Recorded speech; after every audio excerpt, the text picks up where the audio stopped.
Hello, and welcome to this episode of the Alien Familiar podcast. I am Clayton. I'm Beth. I'm Hayley. I'm Lanina. KD. And before we get started, I just want to remind everyone that you can find show notes and more at alienfamiliar.com. You can email us at alienfamiliarmedia@gmail.com, and we are on Facebook at facebook.com/alienfamiliar. And like I said last week, one of these days I'll be able to do that all in one breath. And I just did. Yay! Hooray! It's a milestone on the podcast. Amazing.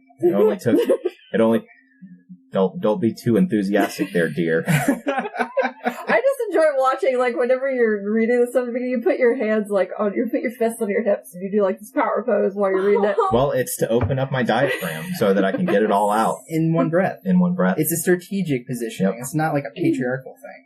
Men don't have diaphragms, that's a woman part. So our real topic is what do players need to know at the start of a campaign, particularly in the first session. And we're kind of going to break this down into does the game master need to convey in the first session, either during character creation and the first session of actual play, if those are broken up into two sessions, and what do players need to do or accomplish in those sessions. And something that I struggle with all the time, every time we do a new system, is how not to overwhelm players sitting around the table with all of the information that the game master has to convey at the very beginning. Starting with just giving them an idea of what you're going to be playing, how to set the stage for the game that you're about to play. I run into how much information can players hold in their mind about, one, the game world, and two, the game system, especially if it's a brand new system to them.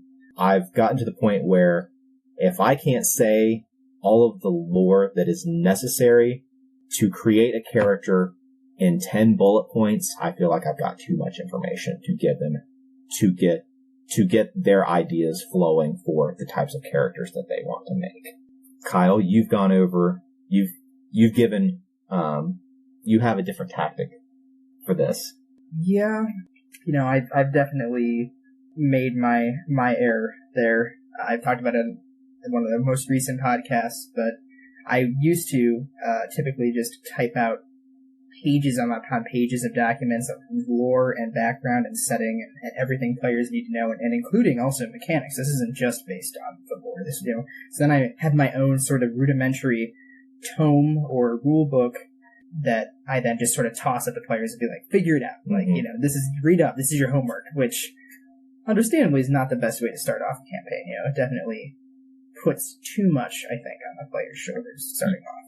Yeah, I think everyone does that at the very beginning of their game mastering career, just putting everything that they feel is so important about the campaign setting, because everything about the setting is important because it's all awesome. Otherwise, you wouldn't have chosen that as the game setting that you were going to be playing.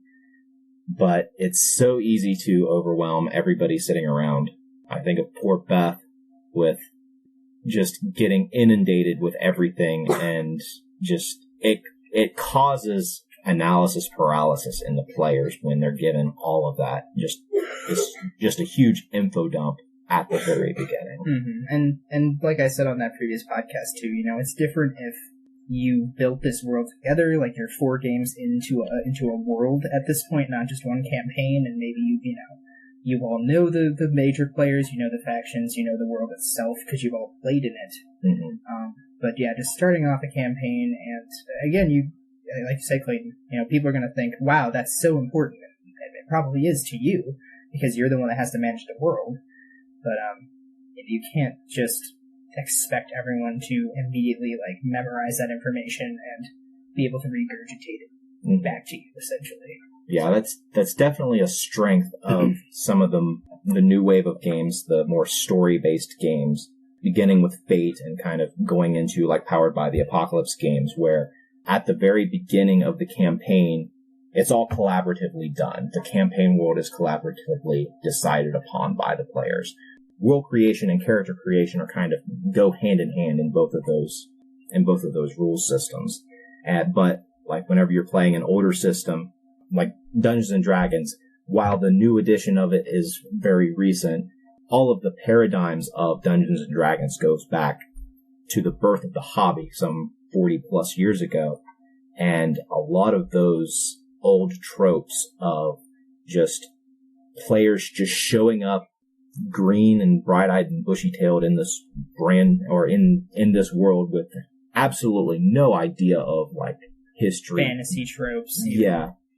I know that whenever I've been a player and put into that situation, either if I've been given too much information or too little information, I don't know what the hell I can do. Mm-hmm. I've sort of tried to get away from what I was talking about earlier, and the big thing I'll do now when I start a completely new campaign is pick 5 things, just 5, that I think are the most crucial for someone to know. So rather than writing all that flavor text and all this other crap, it's not crap. It is kind of crap, but you have 5 important factors, and then from there you just sort of have to play the game and have players ask you questions about the world as you go along. Mm-hmm. So I think that trying to narrow down just 5 things to have the players know at the very beginning about your world is a good starting point, and people should hopefully be able to build characters around that and sort of go from there. That's really smart advice. Specifically, while 5 is an ideal number, if there are like subcategories of lore or more specific, like in detail things that you feel is necessary for your campaign, I think bullet points could be super helpful. Just like succinct ways that you can categorize things. If you can, try to live by the paragraph rule, 3 to 5 sentences at most on anything. As flowery and cool sounding as flavor text is, it's very long, and you're not really getting information out of it. It's just a chance for the text for your NPCs. Exactly. It's just a chance for one ear, goes in one ear, and then out the other. You just want to flex your creative muscles so bad. It's like the same way as writing a novel. Like if you give somebody a big info dump for the first chapter, they're probably not going to read past that first chapter. Yeah. Like you want to give the points that they really need to get going, and then you can insert other things that they need to know along the way. Either like you said, through NPC dialogue or through things that happen. Yeah, it's more fun to discover the world as a character than have it laid out to you in a form that feels like homework. An example here was Clayton was watching me play some Final Fantasy Type 0 a couple weeks back, and the opening of that game is literally an info dump. It is a 45-minute info dump. Cinematic info dump. Yes. Wow. Where the maximum amount of interaction is you have a couple of points where it's like press square to continue. Yeah. and it's, they're bringing up like historical events in this universe and all of these other things that are important to the universe, but that you as this player just picking up, in this case, a video game for the first time, have no idea. So I think that is a good example there of probably should have just picked 5 things where done that. And you have to be careful in general, I think, where you were talking about, like, you would give people something to read, like, as homework, because different people have really different personalities when it comes to homework, because I don't think anybody just says, I'm not reading this crap, off the top, but generally you might have somebody that reads it really early and then forgets most of it, or reads it, like right beforehand, but like skims it and doesn't get really everything. Absorbing any of the information. Right. I think you have to be careful giving any kind of homework because, like, don't put anything absolutely crucial knowledge in there, because chances are people. Someone might show up the session and be like, "Oh, I read the document." Yeah. Didn't read the document. Yeah. And this is just a slight tangent, but I do think the reason why I initially started down this path was the first game I ever ran, I had a group of people that were all just hyper invested. And so anything I would type up, they would just devour. And so that unfortunately set this precedent for me of, everyone will read all the stupid crap that I write. And then as I started running games for more and more people, I was like, okay, this is not as true as I thought it was. Yeah. You just gotta learn from it, I guess. Just know, the particular group that you're in. Yeah. They're gonna enjoy. That's a good point. I think when you're specifically doing info dumps specifically about the lore and the mythos of the world, it might be super beneficial to do this while you're all in the same room. Because if I'm reading something on a document, I might take something literally while it's meant to be figuratively. Or someone might be a bit confused. If you're all in the same place going over it at the same time, you can bounce ideas off each other, ask questions to each other so that we are all on the same page when it comes to this world. Almost like the DM, like, this sounds dumb, but I'd be down for it. The DM's giving like a little school PowerPoint presentation on this game. 3 to 5 slides max. I don't know. I don't know. That might be a little much. I mean, like, not That feels literally, that but would like be, sit down and be like, as hey, this is the immersive. world. I feel like if you wanted to make it more immersive, you could maybe, like, present everybody with, like, say a letter that one character wrote to another that has, like, an important piece of information in it. Yeah. And they could, like, everybody could read that and discuss it. And that's still putting it in the context of the world, as opposed to, like, a PowerPoint is gonna... Well, I mean, like, PowerPoint is in the sense of, like, get together, share this info in a way that you see fit. Yeah. Unless you're into PowerPoint, then follow your dreams. The way I like to keep the first session is like, imagine you're opening like an RPG video game for the first time. Like there was no flavor text in the description really. It was a brief summary of the entire game. Mm-hmm. And much more than that would just kind of put you off because it'd be like, man, I don't want you to tell me what I need to do in this game. I want to come and learn it on my own as I grow. Right. In the game.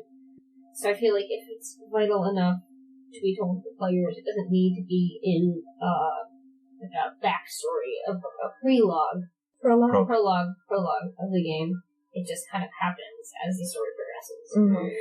So we've talked about how to kind of get the players to know, get a basic idea of what is going on in the world. Mm-hmm. How do you get the information across to players of, take for example, like Dungeons and Dragons or a World of Darkness like Vampire? How do you let them know what races or classes or clans are available? How do you condense that information? Because in classic World of Darkness, there were 15 clans. Oh boy, I got this suicide. Before you got down into sub-clans. Yep. Oh, Lord. Yep. So wait, before you say, is this a science only for Vampire the Masquerade? Yes. Okay, alright, we'll continue. Okay, sorry, I play a lot of Vampire, guys, and I'm really excited. I have, like, a limited amount of knowledge that I get to share sometimes, and this is one of those times. So, Vampire the Masquerade has a fuck ton of clans, and they're all really cool. But because they're really cool, you want to, like, blab on and on about them. And again, like we said earlier, find bullet points or succinct ways to talk about them. In the V20 edition, which is the book that I use when I'm running my vampire games, there's a short list. It's on page like 85 or 86, and it's one-word versions for all of these things. So when I'm sitting down with someone who wants to play vampire, I'm like, okay, there are 12 clans. There's social clans, there's more fighty clans, and then there's more mental clans. What kind of character do you want to play? Oh, you want to play more mental characters? Here are some clans that might be good for you. And then one word, like, if you want to know more about them, let me know, and I will pull up the page and we'll go over it together. So that way I'm not rushing them with all of this information. So that way we can already help focus them, so it cuts down on character time. It really helps them focus on something that they want to know a lot about, and it's not giving them all the information at once. I think that's a cool idea. And I do it all the time. Yeah, like Clayton has done for me several times with a system that I'm not familiar with. He'll just say, if you have a specific idea of what kind of character you'd like to play, tell me, and I'll tell you what the closest thing is to that in this system. And that can be really helpful. Because you can kind of either, I don't know which way would be top down and which way would be bottom up, but in any case, you can either go from what you want to play to the more specific, like how it fits within the system, or you can start looking through the system to try to see if there's something that, like, sparks your imagination for something that you would like to play. And one thing definitely that you want to be careful of, I was going to call out Clayton when back, I think it was D&D 3.5. Yep. He had, I don't know if he had every book that was ever made for it, but at that point in time, I did. Nerd. And so he would basically be like, and you also had a subscription to Dungeon Magazine and Dragon Magazine, which occasionally had supplemental materials. Not occasionally, every single issue. And so he would be like, hey, you can play anything in the original manual or in these however many books, or, here's a magazine that has a couple pages with something you might find interesting. And it was just pure analysis paralysis. Like, I had no idea where to go. And I don't want to speak for everybody, but I'm sure there were at least some other people that had that experience. So that's one thing you want to be careful of. Definitely you can have supplemental materials, but I think maybe wait and pull those out if the person says, I would like to play this type of class, but sort of with this tweak, like maybe you've got a supplement that will allow them to do that better within the rules, and you could bring it out at that point. But I don't think, plopping everything down in front of people is usually the best method. See, I'm kind of stumped on this one, actually, because I can think of games that I've come in the first time, and like it's a new system or a new world. And for me, a lot of the joy of making that first character there is just seeing what options are available to me, even if I do feel a little overwhelmed by them. Mm-hmm. But that, I think, too, depends on just how much is available. Like, I've never had to deal with something. I've only ever played Requiem. I haven't played Masquerade, so I didn't know there was 15 There is, but clans. Do you want to play Vampire Masquerade? We're not going to talk about that. But, so Requiem's a little more streamlined, so there's, less clans. And, I can think of Scion, which is another White Wolf system. I had so much fun looking up all the different god lists and stuff, and seeing what, quote-unquote races were available there. But if I had to give any advice on it, I think, sort of what Hayley was saying, I think you need to just pull the group or person and see, what archetype they want to play. Or if you know these people, you've been playing with them for a while, and you're like, oh, this race would be right up that person's alley, then you can maybe recommend that. But I feel like this is one case where you kind of have to just give them the list and help them work through it a little bit. I think it's very hard to streamline this, personally. After the huge debacle of just giving everybody all the options, and we would spend 6-7 hours, just sitting around with people flipping through books, I started to limit what was available at the very beginning of the campaign. Just straight up limiting the options. Using Dungeons and Dragons as an example, when 4th edition came out, I took each race that was in the core book and each class in the core book. I didn't write. I took the first, maybe 2 or 3 sentences in the description of that particular race and class, put them all into a document, and gave those to the players, and from there they would read, they would see, okay, Eladrin, they are high elves, they are highly magical, as the description of that race, and then they would go down, okay, so I want to play a magical character, so I'll pick that race, and then go through the list of classes and see which ones had magic written in the description. Okay, I'm limited. Okay, I've got Warlock, Wizard, and Sorcerer to choose from. That works until you start, I really didn't learn my lesson. As more books came out, I would add to that list. I would put, okay, this is the core books. These are the options from the core books. And then I would have, if none of these options are good for you, I have the supplementary options. The Player's Handbook 2 races and classes that you can look at. And I've realized that especially for players who are brand new to the system, only do the core book for the first time they're making characters, even if you have all those other options, because there are always players who want to see every option before they make a choice. Mm-hmm. And in Dungeons and Dragons, especially in previous editions, it's a little bit better in 5th edition, but in previous editions, the list of options that were available became mind-numbing very quickly. So we've kind of gone over how to get players around the table, we've discussed how to get players to see what options are available and how to start making their characters. How do you walk players through character creation? Because it's often a long process. There's in Dungeons and Dragons, it's like a 10-step process. And how do you keep everybody on the same page? I like to try to keep everybody on the same step at once so that everybody's looking through the same section of the book at the same time. That way I can keep my mind focused on, okay, everybody's just looking at races right now. I don't need to know anything about what the classes do yet, but there's always that one player who's flipping ahead or who has had some familiarity with the system and they already know what they want. And suddenly they're kind of dictating, either they're dictating the direction that the character creation is going to go, or their character is basically being created in a vacuum.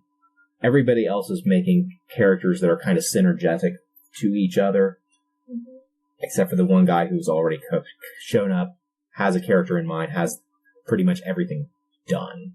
Yeah, so my advice would be to follow character creation is if you're in a horror movie, which is the buddy system, or you stick as a group. Whether that be, if you know that somebody is going to be ahead of the party, you're like, okay, hey, I know you already know the system, so you and I are going to sit down, we're going to make a character together, and then when we all get together, we can show, oh, this is an example character of things that you can make, here's examples, and then walk through it as a group, or be like, hey, I know that you know this, but I want to make sure that all the characters are more harmonious for this campaign. And then go through it together as a group. Because if you go alone, you're gonna die horribly by a serial killer. They're gonna get you. It's gonna happen. In the limited experience that I've had, I found that nobody ever wants to work together. Exactly. No! I discreetly remember trying to format everybody to play dice and trying to build characters, and nobody wanted to go at the same pace. Everybody was working on something else, because you don't have to start from the same place for any character creation. So I feel like the best way to do it is just to, like, let people go with laptops and PDFs and everything. Everybody can look at different things, and you can bounce around to them and answer questions individually, and then it gets done about the same pace as if you were trying to do it as a group, because people can figure things out on their own as you're talking to somebody else. And if other players figure out how to do, like, say, picking feats or trying to get your stats, and they can do that, and the other person can do something else, and they can help each other at that point. Then they're learning the system and building their characters together in a way of, like, kind of working together, but not waiting up on people, like, working at their own pace. You know, I've mentioned on previous episodes, too, that as a GM, having someone that's like your right-hand person to help you out is always good. So you can ideally co-opt this person into helping you, like maybe make their character with them, or if they know how to do it already, have them make it beforehand so that they're ready to help you during character generation. That's always pretty nice.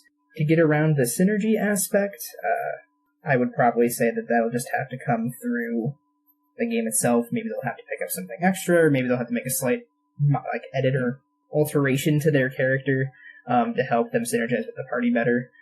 But I think we all kind of can agree that you can't really stop that person. Like, they're gonna do what they're gonna do in their head, and they're gonna push past. So you kind of unfortunately have to use them against themselves. Cut through. I feel like talking about what you want the group dynamic to be before anybody starts character creation might be a good idea as well. Then everybody has like a sort of base for it to jump off of. That's it. Just as an example, just coming off the top of my head, this has never happened.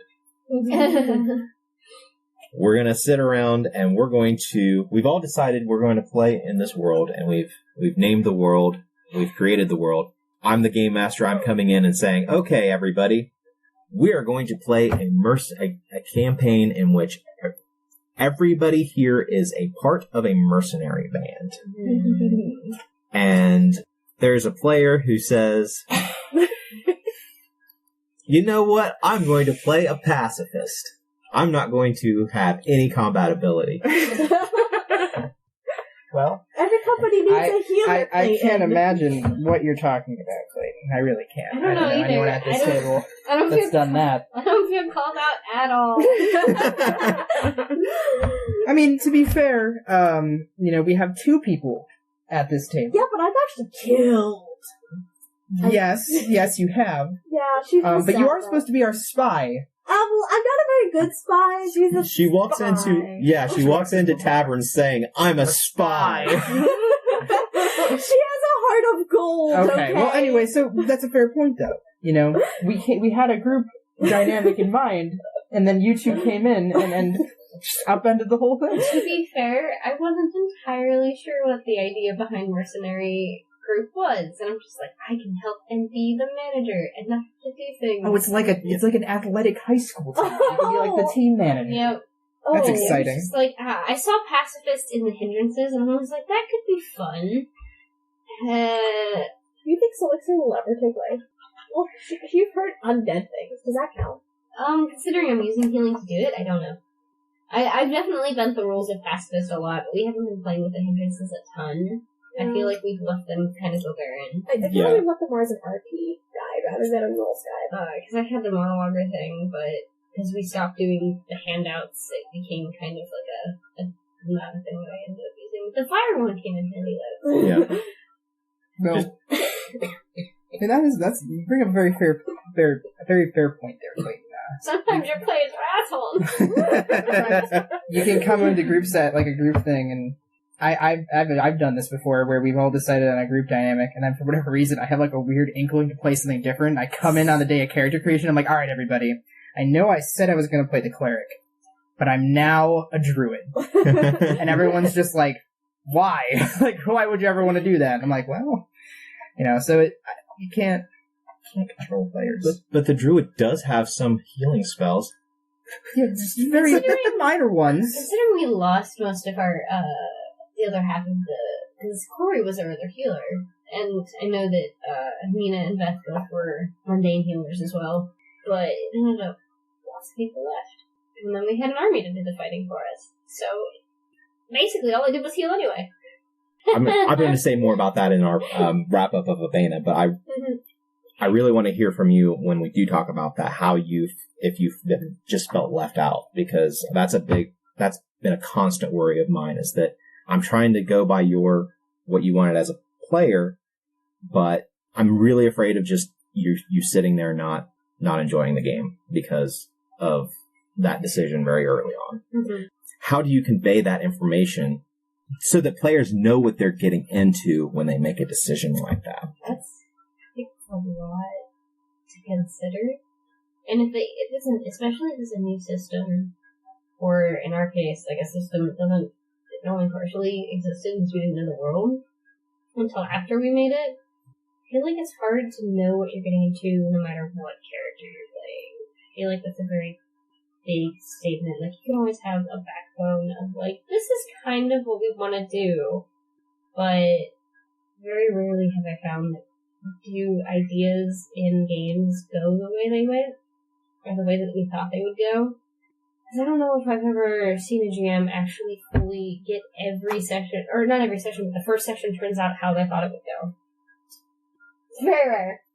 It was fun. I literally got everything done that I wanted to when we did Vamps, the first game. But did everything go as planned? Yes. Did everybody make new characters for that game? No. Yeah. No, that's true. We had 2 characters, then we had 3 new ones. No, So, 2 new ones. It wasn't everybody didn't know. This is mostly for, like, this is the first time in the world. Oh, Like, yeah. this is a new game. Like, half of the people, almost all of the people playing. Like, half of them? Almost all? It was a clean half, because it was you and Chris that were new, and then Chelsea and Colleen that were old. So we had half the players that had already played, like, a full session. In the so world. they already knew. Interesting. A lot. Did Avena go that was just a dungeon crawl for the first session, right? In Avena. The first session was you fought the undead army. That's right. And then the second session was a dungeon crawl. So did we perform to your expectations? Okay, all right. Yeah. I'm going to withhold some things because I very specifically want to talk about that in the Avena wrap-up, how that all went. That's fair. But, That's good. yeah, there's always something that in those first 2 sessions that completely changes the trajectory of the game that the Game Master had in mind. If the Game Master is willing to listen to the players, there will be something that happens that completely changes the trajectory of what the Game Master had planned, and oh my god, that happened in Avena. And, I feel like that's why party dynamic is, like, important, but it's not important early on. Because, honest to God, you probably, like, for me personally, I always have an issue getting into my character, like, the first session. I'm always just like, how should I play this? What should I do? How does this world work? I need to figure everything out. So I just kind of roll with how it goes. I don't know if this is good advice, but it is advice nonetheless. I'm currently running a Old World Darkness Innocence game. It's not, I ported it to Old World, so I like it better. But, the first session I did is, I decided that the entire thing would be party building. We're not doing any plot. It's just making sure that you have a feel for your characters, feeling things out, unimportant, just so you know the world, so you know your characters. And I think it's really helpful because none of us have played the system, like, at all. It's the largest party that I've DM'd for, and several of the players are not entirely, like, as heavy into RPGs as the rest of us. So, having us sit down, giving them things so they can, like, talk, interact, figure out how to speak to each other, figure out the party, figure out their characters, and then having the rest of the sessions be actual story plot. They're really connected. They care about each other. There's a real party feel to it. And I think that was super helpful for them. Having that first session kind of be like a breezy session of just knowing the world, knowing your characters. And that's the first time I found it too.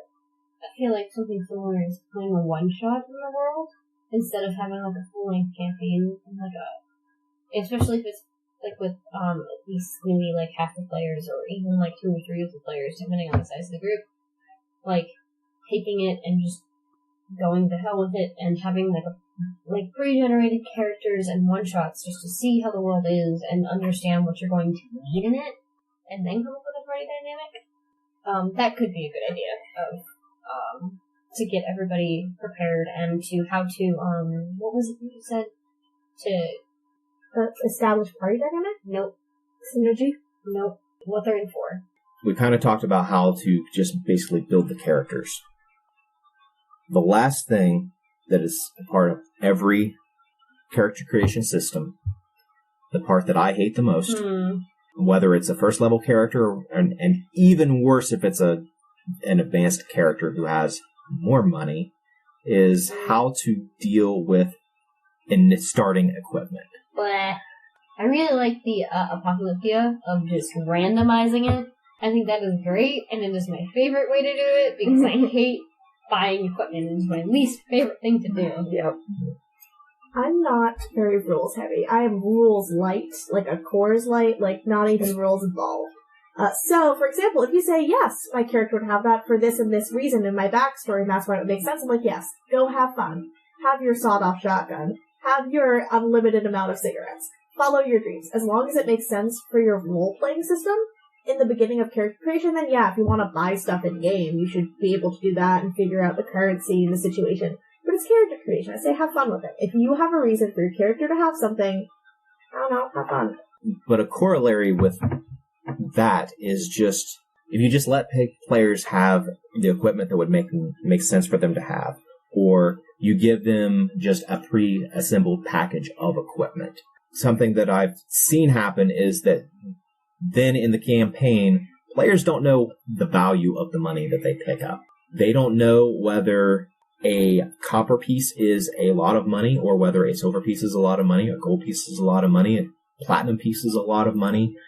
They don't have a basis for kind of judging whenever they get some loot or whatever, if it actually has any value, if it has any real in-game value. Something I struggle with in every game is because I personally don't like the minutia of spending money, keeping track of money, but there are a lot of players who do. I've had players who, they can't wait to go shopping. Mm-hmm. They can't wait to go through the lists and lists and lists of items that are available to buy. They want to make sure that they have that grappling hook. They want to make sure that they have the silk rope, not the regular hempen rope, because the silk rope is 10 times lighter, and they want to make sure that they have their whetstone. They want to have their flint and steel. They want to have their block and tackle for the mule and the cart that they've purchased. They want to be able to make sure that they have enough flour and a chicken or eggs so that they can make that flour into bread, and just on and on. I would say you can't play with us. They can go away. But I'm a bad GM. That's what we're learning through this podcast, guys. But there are players who want all of that. They want to then they can make their own game. Well, also, I feel like that should be something that people should do on their own time. Like, I don't think, because I've seen people want to do it, like, as part of a session, and, like, everybody's sitting there, and, in a shopping session, I mean, at least half the people are going to be bored, because it's not that many people, I don't think, that really like to do the shopping aspect of it. Not that I've seen. So I think it's something that you could say, alright, like, you can do your shopping, like, while you're at home, or get here, I'll get here half an hour early so you can do your shopping before the game starts, or something like that. Oh, that's something that you did, I think, in the Bana, where we went to have some shopping sessions, like, okay, yeah, you can buy a thing, and then after the game's over, you and I can sit down and we can go through this thing. Mm-hmm. And remember that you did that. It was super fast, it was super cool, we were able to get everything done, and they were still able to take time and look through the book. I think that's a super succinct way of getting shopping done. So that way it pleases both the story, and it also pleases the player who wants to shop. Maybe, because you only have a certain amount of starting gold every session So maybe getting things that would be good for a starting session and doing that in a little bundle. And like say, these are the ranged weapons, these are the melee weapons, all under like a specific price and specific like level that have no prereqs. And just having that like document ready and just being like, oh yes, I can use this every session now for like upgrades or only things you want in the session, nothing too complex. That way you don't have to deal with it later. If it's really like one of those really crazy exotic weapons that use very specific proficiencies that no player that's new to the system is going to want immediately, and like their prices and all that, or like what you could get with starting gold. Like for just your starting gold, you can get one whole light armor and longsword. Yay! So we've kind of gone over making the characters. Now, what do you think is the best way to... You've got the characters made. Hopefully, the players have a grasp on how the game system works. I only play in game systems where you can boil down the game mechanics to a simple sentence. Dungeons & Dragons. Unless I say otherwise, you roll a d20 and then add some numbers to it, which I will tell you when you are ready to roll. In Apocalyptia, you roll a d6. And then you add a skill to it. Or Savage Worlds. This number next to your skill, that's what die you roll. You just need a 4 or higher unless I say otherwise. Those are the types of systems that I like to play that are on the base, very simple to just convey the core mechanic. But then how do you get into, like, start to introduce players into kind of some of the nitty-gritty of it? Because no matter how simple the game system is, there's going to be there's going to be emergent complexity in the game as you start to get out and try to do things. When I can do it, something that I've started to do with very first sessions is I have some sort of easy encounter that has something to do with what's going on. Like in the like at the very beginning of the Abana campaign, I threw you against really a simple army. It's a bunch of zombies. They're not thinking. There's just a big horde of them. Yeah, there's no tactics on their side, at least. Right. So it was just your guys' army against this horde, this unorganized horde that was just coming at you in waves. So that's how I kind of worked into how your battle formations worked, how your maneuvers worked, how your different special abilities worked in that combat. I think that's a really good way to start it off, is having, like, a starting point that's maybe like a bar fight. Because in a bar fight, you don't need to have, combat. You also have some RP elements mixed in. So people are already, like, finding out sort of the tone, which I'm not sure if we've completely touched on. I think we touched on it a little bit. Yeah. And you also get, okay, well, what dice do I need to roll to, like, punch this guy in the nose, Or I have this ability that lets me hit 2 people at once. Can I, like, do that, and but you're not going to ideally die in a bar fight. Yeah. Maybe if your person running your game is a hard ass, but hopefully not. So it's a good starting point, and I think you're right. You really get to understand what your character can do and just sort of get the feel for the system without immediately being like, okay, you're fighting 2 centaurs. They got bows, but sharp arrows that can kill you. And you're like, well, I don't want to die, so maybe I'm not going to test my limits as much as I might in a situation where I know I would probably be okay. Mm-hmm.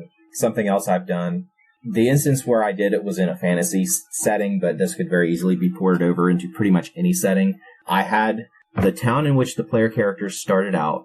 That day, the very first section of the game was, you guys are at a local festival, at a local fair, because it's some holiday. Here are some games that are going on. There's kind of akin to the Olympics. Do you want to participate? Okay, well, the first event is essentially running an obstacle course. So I am able to run through the rules for, in Dungeons and Dragons, like the skill checks or the complex skill challenge. So it has many different aspects to like a variety of skills that you got to use in order to successfully complete this challenge. I've done the bar fight thing in a tavern. in a Dark Sun game, everybody started as gladiators. You have no choice. You are in a combat at the very beginning of the game. Mm-hmm. And this... Now, would it have been possible for them to die in this combat? Or would you have, like... It would have been possible, but I told them that this is very early in the games. Like, this is the very beginning. This is the first day in a multiple day festival. Oh, they need their games are going on for the whole thing. Yeah, they want to keep as many people alive as possible. So this is only to the death if you want to. You can bow out at any point. Just put your sword in the ground, and you'll be out of the combat. Those are two ways that I've introduced fighting, and was just kind of learning the basic rules of the games in a game like for instance Vampire, where social interaction is so important. It's so great. First session is when you are going into Elysium to meet the prince for the first time, because that's something that every vampire has to do whenever they're in a new domain, or being whenever they've reached the I can't remember the term, but where they've been brought across, they've been made a kindred, and their master has been teaching them, and so now they are ready to become a part of the greater society. All of these are different types of introductory, just mini adventures that can be done. Do all vampire games typically kind of start like that? Because the one I was in started with us going to meet Prince of Elysium as well. I think it's pretty much a standard trope for that game. It is. The one that I ran that we played in the first time was we were kicked out of our previous place. We were dumped in the desert. We had to go find the Elysium and see if we were accepted because we were banished. So, interesting. Okay. Because, a twist on it. Because that's a big thing in Vampire is you have to have permission to be the place where you are. Unless you're an anarch and your whole goal is to blow everything up, then you can do whatever you want. Not saying that this until you get caught. Yeah, at harsh justice. That's interesting. It was. Didn't know that. It's so good. Play vampire games, everybody. They'll fulfill your heart with joy. They won't. They will. Still like Dice better. Then run, guys, you jerk. I love your idea and I have a great character, motherfucker. Why are we going? Because I feel passionate about RPGs. I already spoiled it. So I'll pretend like I didn't hear it. Too, didn't you? Yeah, well, maybe I didn't hear it. Well, then I guess don't listen to the last episode, or 2 episodes ago. It was a really good episode, I'm not gonna lie. We enjoyed it a lot. Anyway, Clayton, what else we got on the table today? That's kind of what the Game Master can do to get things across the first session. What do players need to do in that first session just to kind of establish themselves? Because I know if I'm creating a character from scratch at the very beginning of a session, I don't always know what I want that character to be. How do you establish your jumping off point to get your character moving, to start getting things established for them? Testing the waters. And if you are making character be in a session, at least maybe try and have one thing that you're very certain about is good for this character. So for example, like, let's say you're playing a guy in college, and you know that, like, he's very nervous about big parties and stuff like that. So when you're starting the campaign, make it a point to be like, oh man, I don't really know what I'm doing, so I'm going to try and do something. It's probably going to fail, and just like play into that character so you can start feeling what's going on with them. That's a bad example, because that's someone it's non-activity activity. The way that I usually do it is kind of pick something that character will do. A current character I have will fight somebody at the drop of a hat. Do that every session. Or, my current character wants to sleep with people. Attempt to do that every session and fail because you're weird and awkward sometimes. Or, What are you looking at me for? She's tapping my shoulder. Repeatedly. Another character that I had, Riley. Yes. Was always kind. So always wanted to either break up a fight or say comforting words every session. Just single objective uses that you can just do and then expand on and grow with that. Like, whereas my one character would fight somebody every session, would eventually knock them out every session as well. Or just kind of also fight enemies and allies and get in trouble and decide to do things from there. And it created her rambunctious attitude, and I love her, and she's one of my favorite characters now because I just kind of went with it and punched things a lot. I think you're onto something. You both are. I'm not hitting the nail on the head though. In that, and this is something I had mentioned before the recording started, but a minor goal for your character at the very beginning, where it's sort of something along the lines of, okay, I want that sword I saw in a window in a shop if you're in a fantasy setting. Or if you're in like a horror game, you're a hunter, maybe it's, wow, I don't know anything about these Prometheans we just ran up against. I would like to learn more about them. And so these are little things that start sort of the jumping off point. So you're investing yourself, at the same time you're also deciding how your character would try to achieve that. And so that I would hope then like open up avenues to feel out your rest of the character in the campaign. Now, I am not practicing what I preach at all, because I am absolutely atrocious at settling on a character until probably 4 sessions in. It's true. You know, the game that Nina was just talking about, I only found my character really last session. We've been playing for like 4 or 5 sessions, and it was because I was mind controlled for 3/4 of a fight, and I was like just sitting there and I'm like, wow! This is how my character would interact with this. I'm so glad I got to have this experience. Roll, will save. Okay, still mind controlled. Wow, I'm having the time of my life. I'm so glad I have this reflection. But so do as I say, not actually as I do. For any of the friends that listen to this that know that I'm really bad about this, you all know those other examples. We've talked about them. Yeah, if you can establish that goal and then think about ways your character would try to like achieve that goal, I think that goes a good way to forming your starting off point. So let's just kind of skip. Okay, we've completed the first session, possibly the second session. Is it a good idea for the game master to allow the player to change the character later on? Consequence free, just straight up say, okay, this character isn't what I wanted. I want to change it in some way. I still want to play the character, but the mechanics aren't allowing me to do the thing that I want. Go ahead. Well, I was going to say, can you give a better example? Because what you're saying is kind of like, are you saying like motivational, like a 180? I know, I mean like, okay, like, you're playing a druid, or go ahead, Clayton, sorry. This is not an example that came up in the Urbana game, but let's say somebody made a character, they wanted to be an awesome archer. And so they put the skills and the whatever other mechanics into the game that they thought they would need in order to become an archer, but then in actual gameplay they realized, oh crap, I didn't put anything into for it, like, that gives me a bonus for like actually aiming and taking called shots and being able to actually do something. Or you realize, well, I chose this weapon as my weapon that it completely sucks. I'm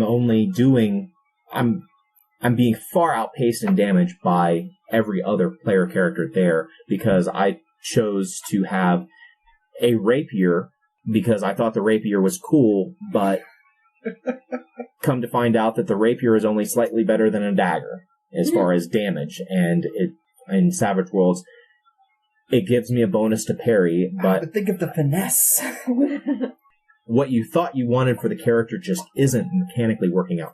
A better example. In Dungeons & Dragons, particularly in 2nd edition. 2nd edition was the worst. 3rd edition was slightly better. I want to play a 2-weapon fighter. Fuck Rangers, though. I want to be a fighter and do it.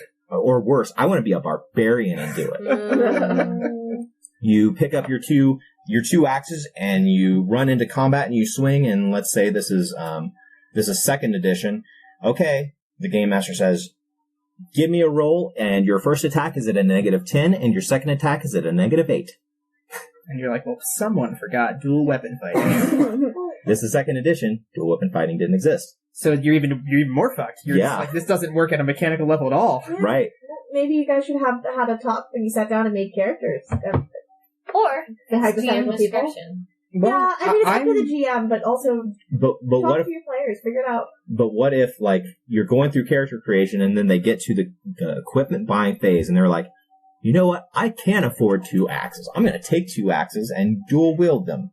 I will let them know, hey, your mechanics will let you do that. You'll take all these negs. If you're okay with taking negs, by all means, have your axes. I'm of the mindset that you should definitely allow them to go back in and change that. No, not in, so like, combat. They can't just all of a sudden be like, oh, there's, a bunch of melee fighters and they're on top of me. Well, I don't want to be a mage anymore. I want to be a barbarian now. That's not fair. Mm-hmm. But if you play a couple sessions and you've had some combat and the player comes up and goes, this isn't working, or this isn't what I thought it was, I don't want to do this anymore, I think there should be a chance to reclass, because ultimately, that is somewhat their investment in the game. And if they're not having, at least not even fun, but if they're not enjoying it on a mechanical level, it's going to be a lot harder for them to do anything with RP or, getting invested in the world. Right. So. And making a change on a mechanical level isn't going to be any sort of detriment to your story. Mm-hmm. It's not going to change. It's not like the character's anything gone. about that. Right. And they don't have to, you don't have to come up with a story reason why something's different, because they're just changing mechanically to play what they wanted to play to start with. Okay. Now, sorry. No, I was going to say now, I think there might maybe be a cutoff point for that. I will say this. I think if you're playing in a homebrew system, the longer the game goes on, the longer you should have to be able to change things up. Because in a homebrew system, there's so many little things you can't predict that might pop up that could game break or something. That rules should be in there. But if you're playing something that's established, and you definitely already, everyone knows the rules and everything, then there should probably be a cutoff point. Mm-hmm. But, yeah, I think that's, because if you go too long, it gets a little weird, where it's like, that guy that's been shooting arrows for, half the game, well, he comes back with a greatsword, and he's just jacked, and you're like, well, I guess, so, I don't know. And then it gets a little silly, but, you can still probably do it. Okay, let's take this in a slightly different direction. What if the character I said earlier, they want to play a ranger? In Savage Worlds, they take every edge that they want, or that they can for being a ranger. The bow they take, a bow in Savage Worlds does 2d6 damage. It hits on a 4. And they realize that 2d6 damage, which they really don't have any other way of bumping up, just really isn't hitting. It isn't able to do the damage that they thought it would be able to do. It's not taking people down. And they've got a barbarian sitting right next to them who, every time they swing their axe, it's a little bit harder to hit, but every time they hit, somebody goes down. But whereas they're just peppering with arrows, and at best they're just getting a shaken result, because everybody is armored. Everybody's armor has their toughness over 9, which makes it pretty difficult to roll to do anything besides shake an enemy in Savage Worlds. What if their core concept just isn't working in the game system that they're playing in? Is that why you gave me such an awesome magic bow? Because you felt like I wasn't getting to do as much damage as the other people? Magic bow is so cool. I was saying, I feel like there's a bit of an analogy. Yeah, example. I never went to him with any sort of concern. I was fine, but I definitely appreciate the bow. Yeah, I was always really surprised when I would be like, yep, this is what I rolled, and Clayton's like, yeah, he just goes down, and I'm like, wow, barbarians. But go ahead, Hayley. No, I was gonna say, that's actually a really smart idea for what we did with the Bana. If a player is not being able to do what they want via the rules, having a magical MacGuffin might be super helpful to aid them. I mean, it is a fantasy world. Why not have a magical item that can help them? Bend the rules. Yeah. Bend them. Or to the best of your abilities. And the idea of changing the concept, I guess. If the player's really unhappy and not having fun, you could always go through a baby training montage and learn another weapon, worst comes to worst. But I don't see why it would be a bad thing to change if the player's really not having fun and it's just sitting there yes, I shoot another arrow that does nothing great. Then it's in the best interest of everybody and Jan to change the dynamics a little bit on the player. Kind of what's the cutoff for that, though? How many sessions do you go before saying, you know what, Third session's a try, right? The first session you're just like, what's this world? The second one you're like, this world's pretty cool. Okay, let's see what we can do. And the third one you're just like, I'm really not doing what they're doing. This is getting kind of weird. I'm way back here and there you guys all are up there doing stuff. At the end of the session you're just like, man, I feel like this isn't working. after 5 or 6 sessions, I feel like it's pushing it. Like, you've kind of gotten a grip on how the game works and how your character works, more or less at that point. I think within the first 3 sessions, maybe? I don't know if it would be a number of sessions so much as once you've been through all the types of interactions. Because you might be in a really RP-heavy game where you don't hit a combat until the 5th or 6th session, and maybe it's not until you hit that combat that you realize that your character is guilt. Maybe after the first big, like, arc, if it's, like, a really long-term game, like, after the first, like, tiny story, like, not the big entire arc of the game, but, like, one of those, like, after our dungeon crawl, that would have been a good time to maybe change some dynamics if we really weren't working out. We're fighting the undead, actually. That was the first session. But we got, like, through RP and battle and all of that in, like, one go.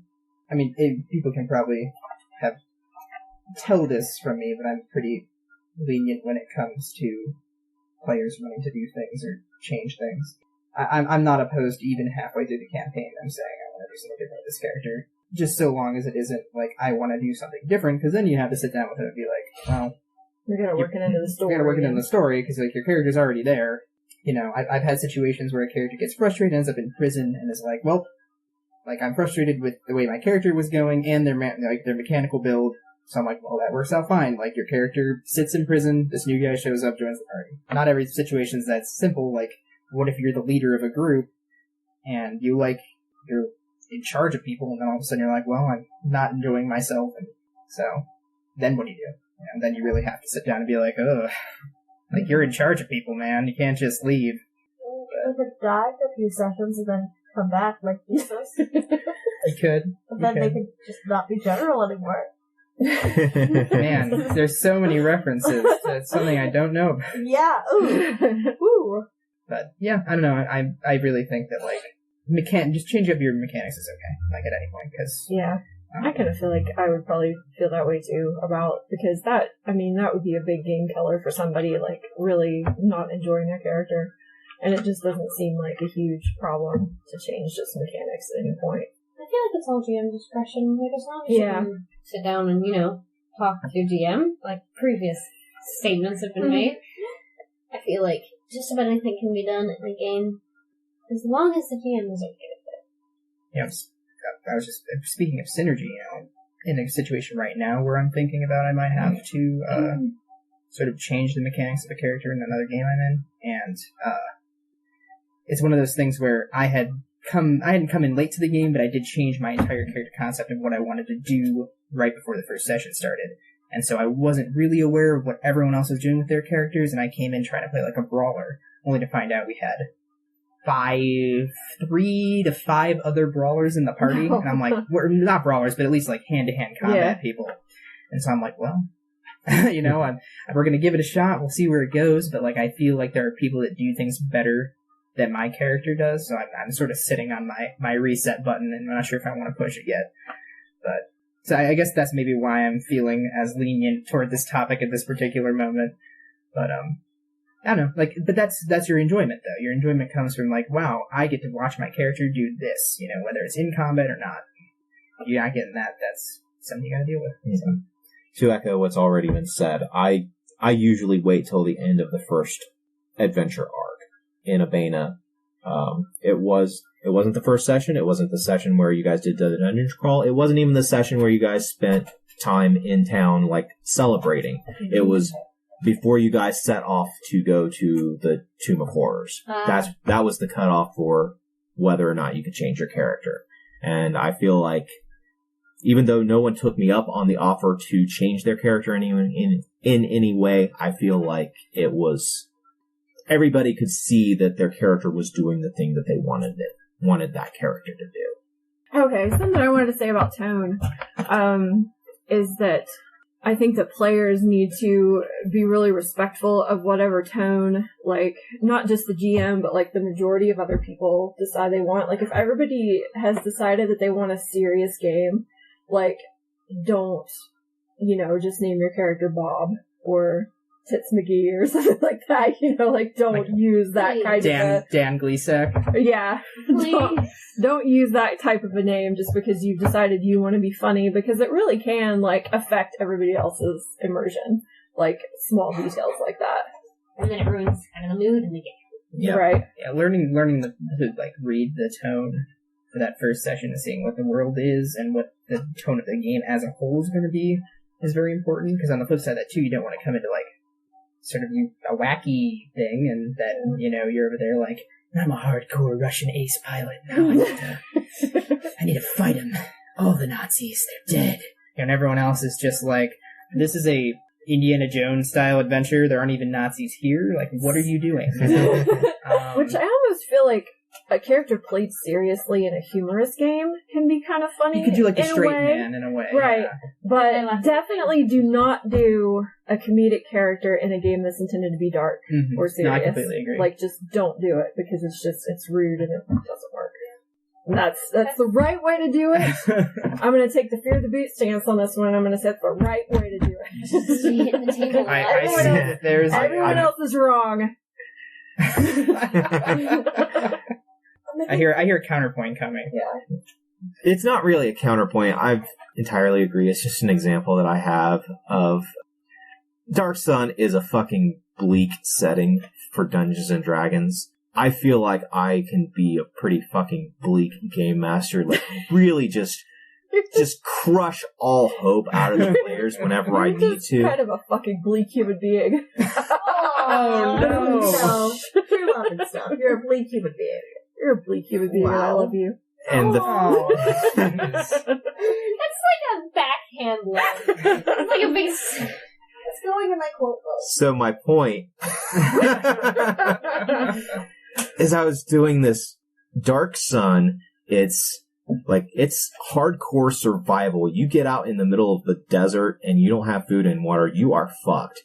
Combat is weapons routinely break in combat. Your weapon breaks and you are fighting tooth and nail to with whoever you're there with. It's gladiatorial. It's blood on the sand. It's visceral. And this one player was playing this bard in Dark Sun, and the first thing he does in the first combat, I'm describing how these cuts are like slicing into entrails, and noses are being crushed in, and the sound of the bones breaking, and he's okay, I fire my bow, but I don't fire it directly at the enemy. I fire it in order to make it bounce off of my ally's helmet in order to hit the bad guy square in the face. That is not the fucking tone of Dark Sun. You do not ricochet trick shots with your bow in order to hit enemies. It's just, that was 8 years ago and I'm still fuming about it. Because it fucking broke every bit of tone that I had been establishing throughout the entire build-up of character creation and describing how just fucking bleak and brutal this world was. Would you say that player was tone deaf? More tapping on table. That was on purpose, though. I'll tap if I want it. So, really quick, Sorry. going around, what would you guys say are some good ways to start to set the tone? To let everyone know what what the rest of the campaign is going to be like in that first session. I don't know if this works for everything, but something that I tend to do in my games, because I'm extra as fuck, I use music and photos a lot, and I always have them accessible for everybody. So if you want a playlist, you can kind of get the sense of, if I have 12 hours of battle music, it's grim and dark, prepare your ass. Or if it's just 1940s songs about going off to war with a bugle boy, just find the tone. I use extra media to help Or a set lot a of tone. Lana Del Rey. I use a lot of Lana Del Rey, okay? Fight me. So music, you would say, is a big thing for you? Music is a huge thing. It helps me as a player, and therefore I find that with other people. Friends! Sorry. Our friends showed up. Oh, I broke the podcast. Oh, I'm sorry. Wow, you were actually on a decent tear, and then you just ruined the whole thing. I know! You guys, I was saying something intelligible for once, and I got distracted by friendship. Music is helpful. It's immersive. It could help build your world, and plus it's super accessible for everybody in your game to have it. That's true. Something that I really like to do is, RP. I really like it when NPCs are given, and that really sets the tone with their attitude. The attitude of the NPC, and you're just like, yes, hello. And you come off being like, yes, hello, and they're just like, what do you want? And I'm just like, oh, hello. And it really reels you back and like grounds you into that world to like notice. It's kind of like the GM talking through their little puppets, and it's like, yes, breathe into the NPCs and see what we want from this world. That's how I usually get my tone from. I would agree with that. That's something I like to do when I'm starting off a game. Is I'll typically have the first NPC that people talk to sort of set the tone. So if it's a more serious thing, they might be more grim or very matter of fact. But if it's a little more wacky, they might be kind of humorous or deadpan or something along those lines. Another thing I like to do is the first city that you're in, or first location, doesn't have to be a city, wherever you are. I like to have the sort of economic and feel of the city itself reflect the course of the game. And so if it is this post-apocalyptic world, you're going to be in like a ramshackle town.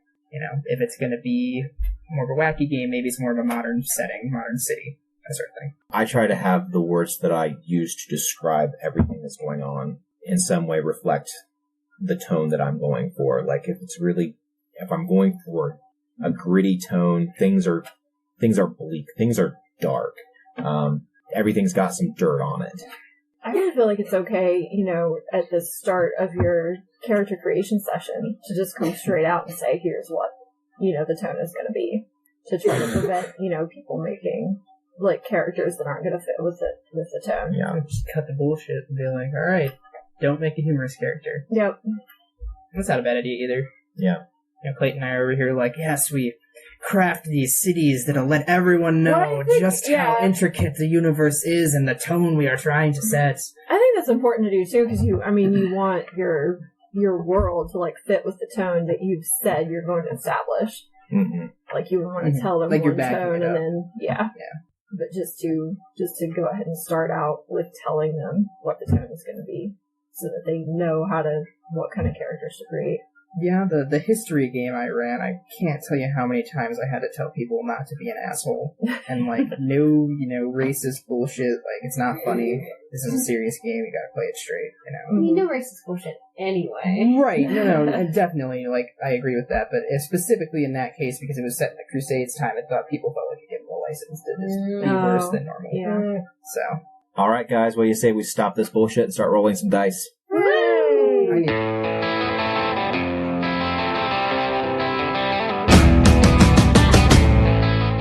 This has been a production of Alien Familiar Media. You can find past episodes and more at alienfamiliar.com. You can email us at alienfamiliarmedia@gmail.com. This production is protected under a Creative Commons Attribution No Derivatives license. Music for this episode is Suburban Outlaw by Forget the Whale and can be found at freemusicarchive.org.